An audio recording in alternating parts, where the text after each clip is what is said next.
Okay, what we are doing today, we are doing section 5.2, sort of. It's my own spin on it. Approximating, because they go through a whole lot of theory you don't need to know, and I can barely get y'all to do the work, so I'm not going to worry about the theory. In college, you'll get it, and you'll get, like, you'll be doing limits for forever. They'll define everything in terms of limits, and I'm going to talk about limits, but I'm going to just give you the bare bones minimum that you need to know for the AP test. We are approximating area under curve. You know how derivatives are slope of the tangent line to a curve? Well, integrals, when we do a definite integral, which means we pick an interval that we want to go through, it's the area under the curve. It's actually the area between the curve and the x-axis. Okay? And sign matters, and we'll get into all of that later. But right now, I just need to get you through the basics because y'all need to do area of rectangles. It's an approximation. See the word approximating? We're going to approximate area with a lot of rectangles. So let me explain it this way. No, not that one. Suppose I have a graph, and this is a graph of velocity with respect to time. This is time, and we're going to say this is hours, and this is miles per hour. This is Mrs. White driving to Austin to take her daughter back to college next weekend. Not this weekend, but next weekend. And suppose I have cruise control set, and it's on the part of 290 where it's flat. Because we all know that cruise control, if it's not flat, it's not the same speed. Have y'all ever used cruise control? Yeah. What happens when you go to an overpass? You slow down till you get to the top, and then you speed up on the way down. Even though it's set to a particular, supposedly, spot, it's not a constant velocity. It's a constant pedal. Your pedal's held in the same place, and as long as it's flat, you're going the same speed, right? So I am going, and this is on there's a speed trap, there's several speed traps, but this particular speed trap is at 60 miles per hour. So on that one stretch of 290 where it is flat and the speed limit is 60 miles an hour, I go 60 because I do not like tickets. I do not like tickets at all. So we're saying hours. It really isn't hours through that speed trap. But suppose there's a flat place that I can drive for 3 hours when it only takes 3 hours to get there. But anyway, pretend it was flat the whole way. First hour. In 1 hour, how far have I gone if I'm flat in my cruise control set and I am going 60 miles an hour the whole time? 60. What happens when I go 2 hours? 120. What happens when I go 3 hours? How the heck did you find that? You did the width. This width is 1 hour. That height is 60 miles per hour. And what you were actually doing was you were multiplying 1 hour times 60 miles an hour and getting 60 miles. Right? So if I'm doing 3 hours, it's 3 hours times 60 miles per hour. Hours cancel out, I get 180 miles, sorry. So if I'm going at a constant 60 miles an hour, for 3 hours, I'll go 180 miles. Right? But we all know in reality, it doesn't look like that, does it? It changes all over the place. If I set my cruise control when I'm on the flat at 60 miles an hour, have you ever driven to Austin on 290? It goes up and down and if you had your cruise control set, you slow down, you speed up, you slow down, you speed up. It's all over the place, right? Now, and I don't jump. When you got cruise control, it eases. So, it's a nice smooth curve. It's not jerky, because it's cruise control. It eases up, it eases down, right? What's the real curve look like? The curve would look like something like this. In reality, what would happen would be, it'd go, so I'd start at 60, I'd go for 60, and they would go down, and it'd go up, and it'd go down, and it'd go up, and I'd go through a speed trap. That's what my speed kind of looks like, right? It's all over the place, but it's nice and smooth. How are you going to estimate how far I've gone? find the curve. No, no, we're going to find the area under the curve, but we're at first, until I get the hang of this, we're going to approximate it. So suppose I just want to find out how far I went. We'll call this at, we'll say at 1 hour, then we'll say this is at 2 hours. I'm going to approximate it. So I'm going to take this 1 hour interval and I'm going to break it up. Let's break it up into three sections. Well, no, let's break it up into 4. So that's half. This is in a half an hour. So this is 1.5 hours. And this is 1.25. That's in 15 minutes. This is a half an hour. This is in 45 minutes, right? So I've broken it up into 4 intervals. 1, 2, 3, 4. And now I got to estimate the area under the curve.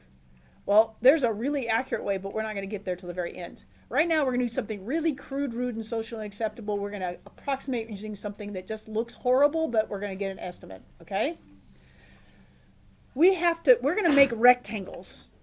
I'm going to do 4 rectangles for this. 4 rectangles. So I have some f of x. This is my f of x. This is x. So this is my first x. So we call this A. This is my starting point. This is my ending point. So this is x1, this is x2, this is x3, this is x4. There are 4 different x values. And if I'm going to make rectangles, I have to choose a height of my rectangle. This is going to be my width, right? And you notice I picked something nice and even. Did I have to? No. I could have picked very convenient intervals, which were weird, but I didn't. I picked nice even ones. Why? Because ultimately, why do you need to know this? For something that you cannot integrate and you need to approximate it, you're going to use a computer. You're not going to do it by hand. And if you're going to do it with a computer, you have to program it.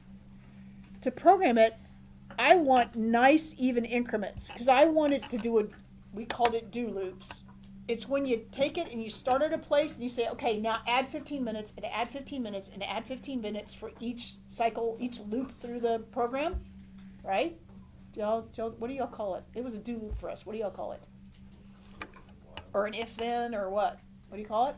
What are you trying to do? Okay, so you have a counter and you're repeating the same operation, but you increase a for loop.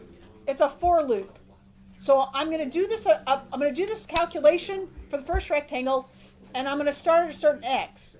And instead of adding 15 minutes for one interval and 30 minutes for another interval, which the computer would just barf on, I'm going to add 15 minutes every time. Right? I'm going to I'm going to calculate one rectangle. I'm going to add 15 minutes. I'm going to do the next rectangle. I'm going to add 15 minutes. Do the next rectangle. It's easy to tell the computer or a calculator to add 15 minutes for each loop, right? So we always tend to do even increments, unless you have data. We'll talk about that later. So we're going to say we're adding even increments, 15 minutes at a time. I have a choice.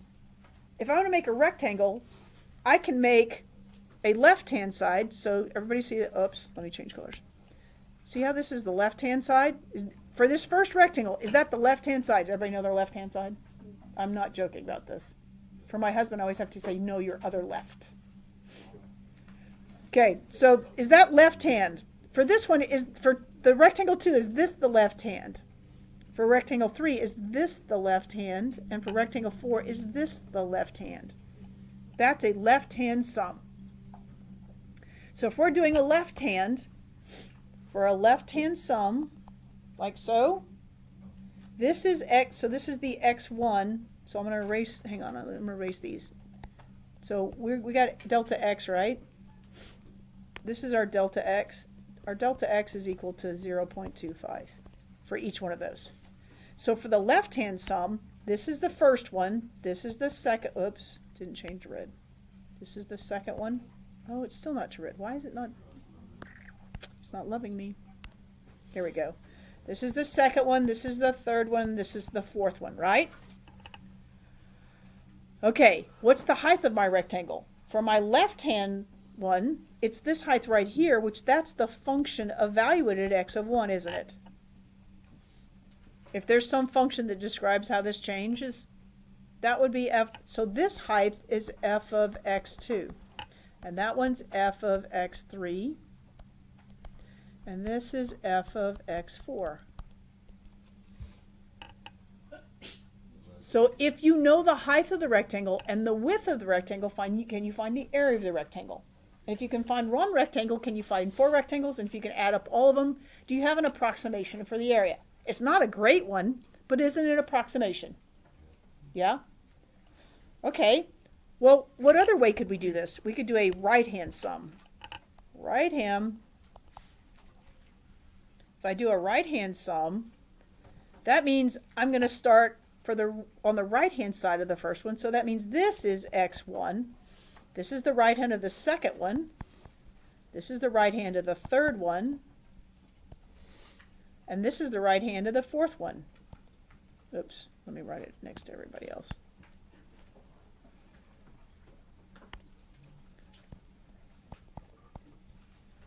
Does that make sense? So then I'm going to go to the right-hand side. That's the right-hand height for the first rectangle. For the second rectangle, the right-hand side goes all the way up here, and that's the right-hand height. For this one, the right hand is over here, so there's the right-hand side. And for this one, I would go here. So this is f of x1. This is f of x2. This is f of x3, and this is f of x4. Whoops, I can't talk and write at the same time. Nothing unusual. Nothing to see here. Does everybody see what we're doing? Can you tell the left-hand sum from the right-hand sum? They're both not real accurate, are they? Nope. And guess what? There's another choice. There's a midpoint sum. Can I go halfway between? How do you know it's halfway? You take the delta x and divide by 2. So you're approximating. Well, no, what you're doing is you're taking a smaller increment. Okay, instead of taking steps of 15, I'm still going to take steps of 15, but instead of starting at 1, I'm going to start at 1 hour and 7.5 minutes. Make sense? Okay, so then there's the midpoint sum. So I need a different color. Midpoint. This is midpoint. Oh, you didn't change. Hang on. I wonder if I can move this. I can't. Okay. Midpoint. Okay, for the midpoint is halfway between. So this is the first one, and it is at delta x over, so I'm doing this first starting point. Well, it's just halfway between, right? So if a is 1, instead of 1.25, it's 1.2.5, right? Yeah? Yeah. And then this is x2, and this is x3, and this is x4. So when I go up here to my heights, I'm going to go up till I get to this, and there's the midpoint. And I go up, and there's the midpoint. And I go up, and there's the midpoint. It's pretty close to the same. And I go up to here. That's the midpoint. And are other midpoints always really close or between the other two? Is that going to be a better estimate? But is it going to be messy? It's not nice numbers always. But is it going to be a better estimate? Okay, so doing it by hand's a royal pain, but if you're programming a calculator or a computer and it's doing all the number crunching for you, is that okay? Yeah, it's just a little messy, right? Okay, so how does this all work? I mean, that's what's going on, and I'm going to approximate that area, and this is what's called a Riemann sum. Now, how would you make that estimate better? Other than going to the midpoint, if you wanted because there's a way to make this really accurate and just do like a left hand or a right hand. How would you get a better estimate if you're just doing a left hand?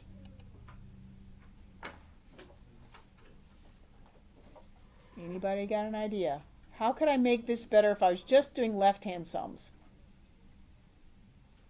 How about more rectangles? Right? So by hand, we only do 4 or 5, 3, just a few. But if we have a computer, can we make it do 100 rectangles? Yeah? If I did 100 rectangles, would this get really, really, really accurate? Yes, it would. What if I did 1,000,000? What if I did an infinite? No, that's what integrals are, though.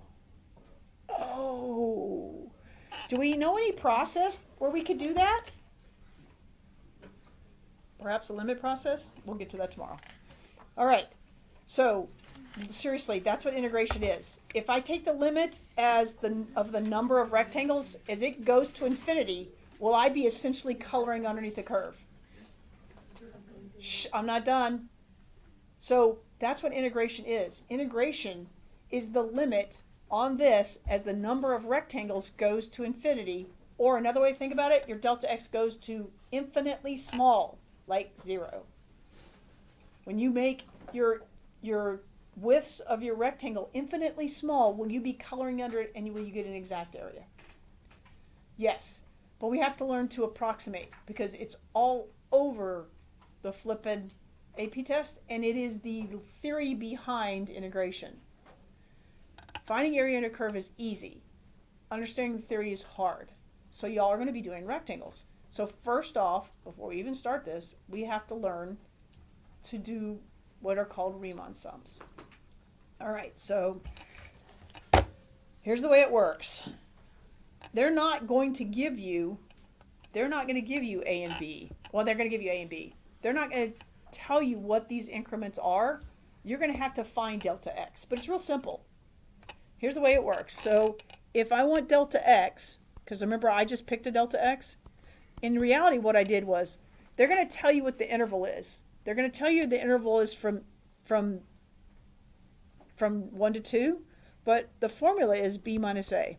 So if I did 2 minus 1, would I have got my 1? And then what they want you to do is divide by n, where that's the number of rectangles. So that's the most important formula for a Riemann sum, delta x. It's b minus a all over n. You find a delta x. You're going to do a sketch, but you don't even really need to do a sketch of the whole curve. You just need this part down here. You just need to know what the intervals are and what your f of x's are. So we're going to do a problem and I'll show you how this all works. But the most important formula is delta x equals b minus a over n. If you can figure out a, and you can figure out delta x, and you can set up your intervals, and you can plug it into a formula, because they're going to give you the formula for the function, and you can find area, because it's length times width, it's that simple. So let me show you how simple this is. Let's do a problem. Actually, I'm going to turn, hang on, let me see if I can move this up.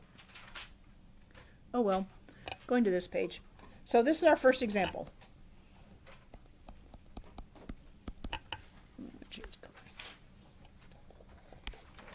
So you're going to use a left hand, I'm abbreviating, left hand sum, a right hand sum, and a midpoint Riemann sum. This is the word. When you see Riemanns, you seek rectangles. Riemanns means rectangles. To approximate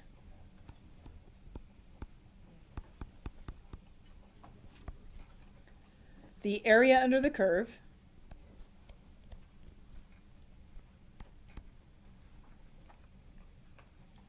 the curve is f of x equals to x cubed plus 1 between a equals 0 and b equals 2 for, we're going to make it real easy, 2 rectangles. Now, when they say 2 rectangles, they won't say 2 rectangles. They'll say two subintervals. Two intervals. Any kind of word that is indicating that you're going to do steps. In two steps. Any words that'll and we'll see all that. You'll read in the book and you'll see my problems. And there are all different ways to say the same thing. Do they mean two rectangles?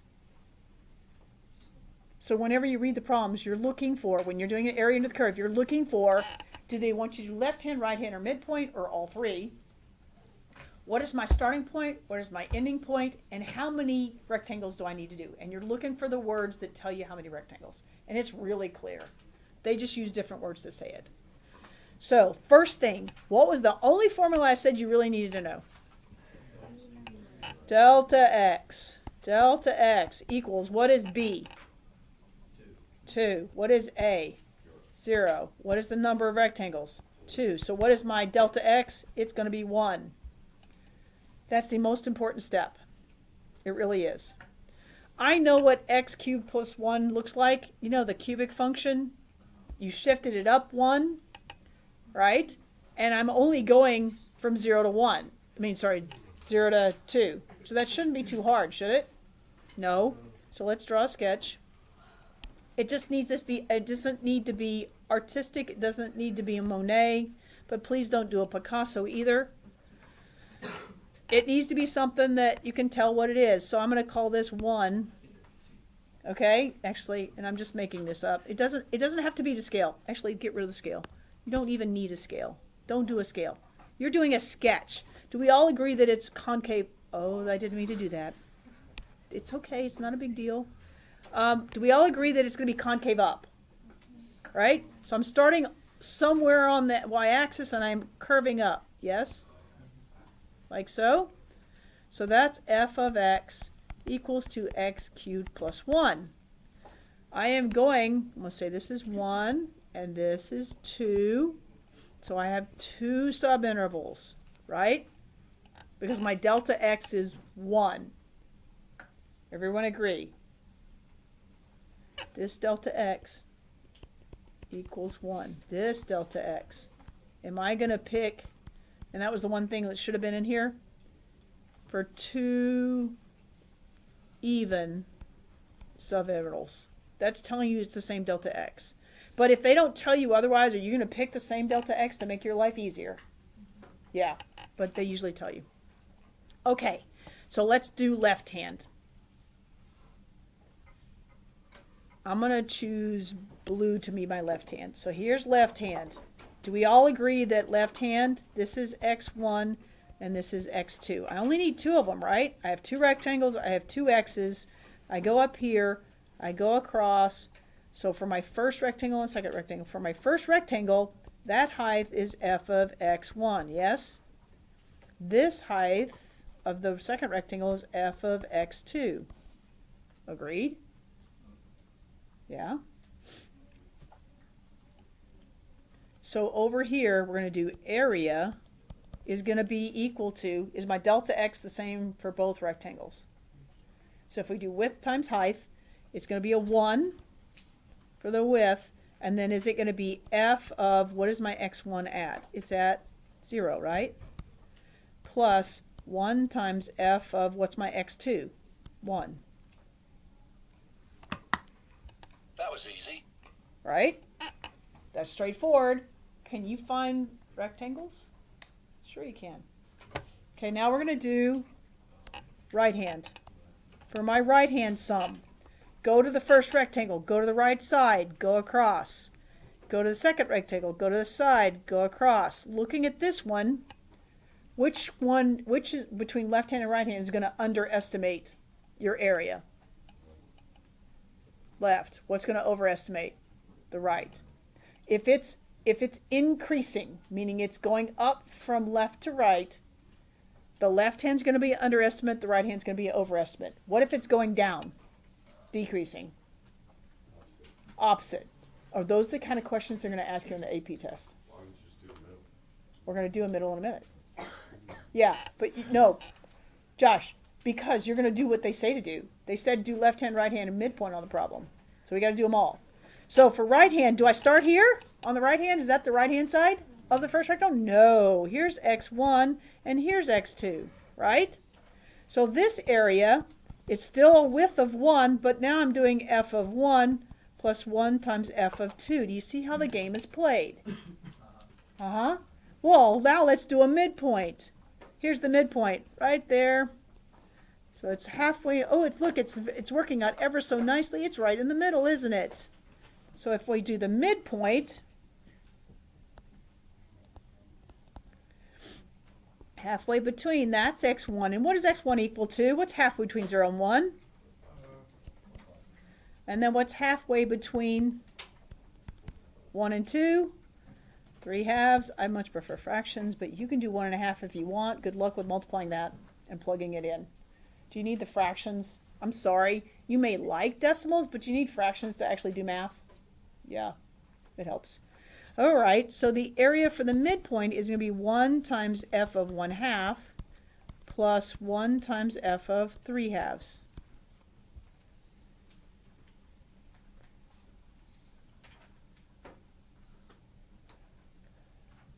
And now you just got to go find the function values. But is that as hard as it gets? Yeah, that's what you're doing. You are approximating it using the number of rectangles they say, and the steps are find delta x. Then, because they're going to make you do different ones, if you will do this little exercise, I don't care so much about the curve. What do I care about? If you do this little exercise down here, because it doesn't matter what it's doing up there, is this going to match this? It doesn't even matter what the curve looks like. Every single flippin' time. You just have to pick which side you're on, left or right or midpoint. Figure out what the x's are, x1 and x2, or whatever you have. Plug it into the formula, and is it that simple? Okay, so here's the way we're going to stay organized. We do this little drawing just to keep our heads straight on what we're doing, and then we go down here and we use this formula. We're going to make a table. Do I need to know f0, f1, f2, f1/2, and f3/2? Yeah? For what? X cubed plus 1. Is that going to be fairly straightforward? So I'm doing f of x equal to x cubed plus 1. And I have an x value. And I have a f of x value.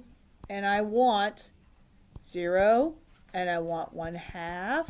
And I want 1. And I want 3/2. And I want 2. Yes? Are those all the values I need? Yep. So what's 0 cubed plus 1? What's 1/2 cubed? 1/8, right? Plus 1, does that make it 9/8? What's 1 cubed plus 1? What's 3/2 cubed plus 1? What's 3 cubed? So this is 27/8 plus 8/8 gives me what? 35/8. Is that what that is? What's 2 cubed? 8 plus 1 is 9. Do we have all of our function values? So it's just 1 times each one of those added together for the different areas. So let's go find the different areas. So first we're going to find the area of the left hand. And from that formula, it's going to be 1 times the f of 0, which is 1, plus 1 times the f of 1, which is 2. Is it going to be 3? Muito mais fácil. That was easy.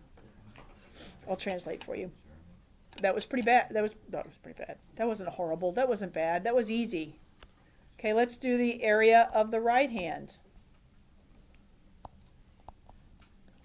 So is that going to be 1 times f of 1? What's f of 1? 2. Plus 1 times f of 2, right? What's f of 2? 9. Is that going to be 11? Is that easy? And then let's look at the midpoint. And did we say that the left hand was going to underestimate and the right hand was going to overestimate? Makes sense. Now the midpoint. Midpoint.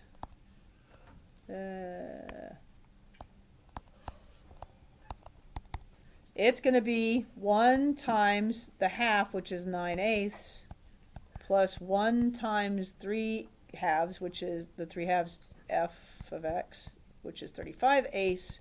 And if I add those together, what do I get? 44 eighths, which is a nice number. Just leave it at that. But is that 5.5? Sorry. I just wanted that. No, equals.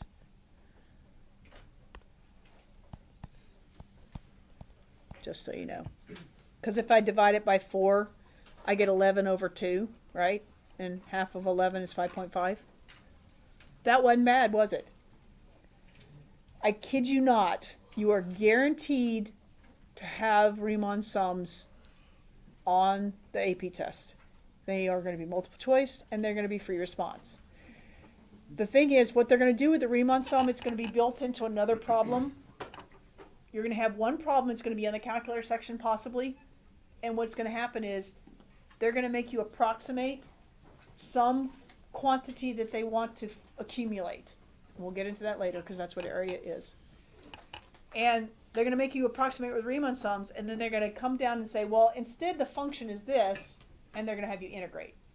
All right? But we got to go through, you got to practice doing this just to get the technique down. Does that make sense? It seems real kind of iffy. You're practicing a technique. It'll make more sense as we get along here. But I got to start with, I got to teach you the technique so you can understand, because I'm about to take the limit of this thing, and I need y'all to practice just doing Riemann sums, the whole technique, because there's the details of just the mechanics of getting them, and then there's a theory behind it we will get to. All right. So, do y'all want to see another one? No? Have you had enough for one day? Okay. So then guess what you get? Can you do this if it's even small? Like, what if I'm going between 0 and 1 and I want 4 intervals? Is it 0.25 now? Okay, is that the kind of little game you're going to play? Yes. All right. Then we're going to call it a day, and y'all are going to actually work on these now. So that's enough recording.